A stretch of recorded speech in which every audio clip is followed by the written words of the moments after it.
اللہ اللہ اللہ اللہ۔ السلام علیکم ورحمۃ اللہ وبرکاتہ۔ اگر کسی شخص کے پاس صرف حرام کی آمدنی ہو تو ایسے شخص پر قربانی کرنا واجب نہیں ہے، کیونکہ جو حرام کا مال ہے وہ اس کا اپنا مال نہیں ہے، وہ لوگوں کا مال ہے، اور اس کی ذمہ داری بنتی ہے اگر اس نے رشوت کے ذریعے وہ حاصل کیا ہے، چوری کی ہے، ڈکیتی کی ہے، اس پر ذمہ داری بنتی ہے جن لوگوں کا وہ مال ہے وہ مال ان تک پہنچائے۔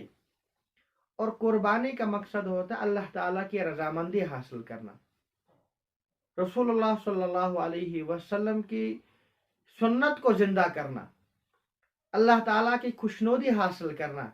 اگر ہم حرام مال کے ذریعے قربانی کریں گے تو اللہ کی بارگاہ میں قبول ہی نہیں ہوگا۔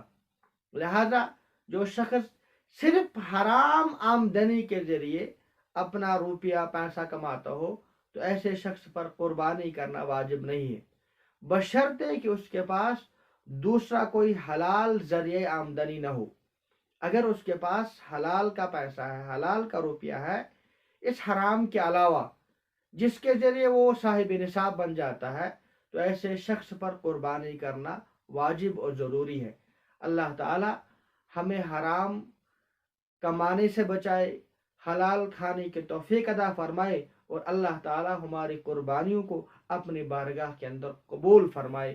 السلام علیکم ورحمۃ اللہ وبرکاتہ۔